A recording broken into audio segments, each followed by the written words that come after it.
Hans, if we can turn it over to you. Thank you very much. It has both advantages and drawbacks to come from far away to this discussion. One is that one is somewhat distant from the inside information. The advantage may be that one can be more detached. Let me start by affirming that, in my view, it is irrational for Iran and other oil-producing countries to build nuclear power plants to generate electricity.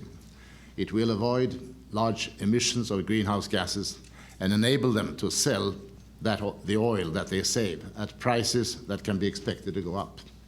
Accordingly, I welcome that the United States and other states negotiating with Iran to abandon enrichment of uranium seem ready as a part of a deal to support the Iranian program for nuclear power reactors. They thereby demonstrate that they are not seeking to deny Iran the use of high technology, nuclear energy, but are only concerned about enrichment as a possible path to nuclear weapons.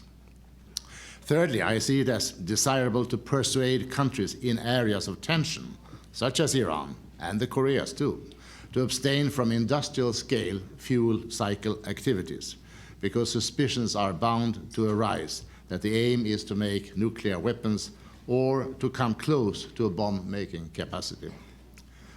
Iran's enrichment program is causing tensions in the Middle East, both in relation to Israel and the Arab states. It could have a domino effect, triggering other countries in the region to move in the same direction as Iran. Whether or not those now in control in Iran, whoever they are, insist on enrichment because they actually aim at making nuclear weapons does not really matter very much for today's negotiations. After all, even if they were to aim only at self-reliance in nuclear fuel today, they could change their mind anytime. With industrial-scale enrichment, they would be closer to weapon capability. It should be recognized that the NPT leaves Iran, like other parties, freedom to develop enrichment and other fuel cycle capabilities for peaceful purposes. And Iran denies that the Security Council has any authority to order it to stop enrichment. And rather than to seek to enforce the order through drastic measures, the Security Council has been looking, with little success so far, to pressures and persuasion to stop the program. It's hardly surprising, however, that Iran has ignored all offers of talks that have been conditioned on a prior suspension of the enrichment program. If Iran were to take part in talks and bidding, why should it throw away its trump card, possible suspension, before the talks began? Now, while Iran insists that it has an unqualified right under the NPT to enrich uranium, it cannot possibly claim that it has a duty to develop an enrichment program. It is obviously free to abstain from exercising the right that it claims to have. It is free even to formally renounce it for a specific or indefinite period of time, unilaterally or through treaty commitment, if it finds advantage in so doing. And I think that Abu Dhabi is one of the countries in the Gulf that has given a commitment not to go for enrichment. Exploring whether there could be any circumstances under which Iran would find advantage in abstaining from enrichment is not easy in a public dialogue. It is better done in private direct talks. It's a pity, in my view, that such talks did not start long ago. Years have been lost, during which more centrifuges have been built, and pride and prestige may have hardened positions. The current situation is that Iran has declared that it will not discuss its enrichment program, while other participants in the direct talks have declared that they will talk about the enrichment program. And I take it they will all talk, listen to each other, and explore if there can be any meeting of minds, any formula that is found more attractive than no formula. Success is not guaranteed through direct talks. What is certain, in my view, is that a formula cannot be found but for direct talks. Now, let me now discuss what I imagine may be the demands and offers considered and perhaps advanced from among the P5+1. Bob Einhorn could probably give a more accurate description of them. I do not propose to enter into the currently important but somewhat separate question of possible enrichment outside of Iran of a defined quantity of uranium to make fuel for a research reactor, and Bob touched upon it a fair amount. A successful outcome would improve the atmosphere somewhat, but a failure would exacerbate the situation. The P5, we know, wish to see steps to remove the threat of weapons development through the Iranian enrichment program and the heavy water reactor. How far do these steps by Iran need to go? Well, the Security Council has consistently called for an abandonment of the enrichment program, but my colleague on the left felt that maybe that has already been tacitly accepted. I don't know. This is where the Council stands, and I think where the parties formally stand. What incentives can be offered to achieve an abandonment of the program, a ceasing of the program, and what disincentives? Let me discuss the disincentives first. The destruction and conflict that would be linked to an Israeli armed action must be an awesome perspective to anyone.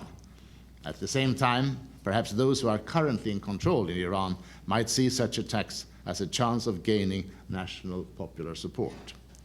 Another disincentive might be a risk over time that more countries in the region may be triggered to move to enrichment and a weapons option, the domino effect. Tension would increase further, and so would the cost of military armaments. Lastly, Iranian intransigence would in all likelihood drive the P5 somewhat closer to one another and lead to a Security Council agreement on sharper trade, economic and financial sanctions, as well as further isolation of Iran, what Bob Einhorn hinted at. Now, looking at the incentives for Iran to make concessions, some are well known. First, Iran would no doubt be given assurances of supply from the outside for the enrichment of uranium, for the enriched uranium that it needs for its power program. This would be a big gain, as indigenous enrichment can hardly be economic. Iran has 2 nuclear power reactors now. My own country, Sweden, has 10. We find it more economic to import enriched uranium. And Iran's own uranium resources are reported to be limited, so they will not be able forever to supply their own power industry. Second, investments, financial and economic transactions might be facilitated if they make an agreement. Perhaps the resistance even to some pipelines would disappear. Third, support for Iran to get into the World Trade Organization, as was mentioned a moment ago, will be promised.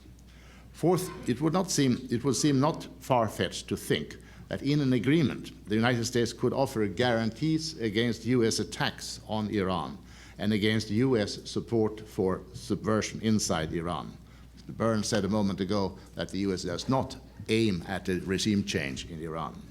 If such guarantees are possible in the case of North Korea, as they seem to be, why not also in the case of Iran, where we have not seen them to be on the table? The threat from Iraq being removed, Iran cannot possibly perceive a need for nuclear weapons to protect itself against any other neighbor, nor from Israel if they were to go for no enrichment. Fifth, perhaps the US might offer diplomatic relations. Such offer seems to be made in the case of North Korea. Would it hurt more to make it in the case of Iran? After the absence of relations since 1979, the offer might carry some weight. It need not, of course, preclude criticism of the current regime. If these incentives and disincentives prove insufficient to lead to some agreement under which Iran ceases the program and installations that now seem to pose threats, other possibilities might be considered. Diplomacy is not, in my view, exhaustive. One option that has been advanced by highly knowledgeable and respectable experts would be to accept a limited enrichment capability to remain operative in Iran with special arrangements for IAEA inspection and perhaps even for ownership and shared ownership and management.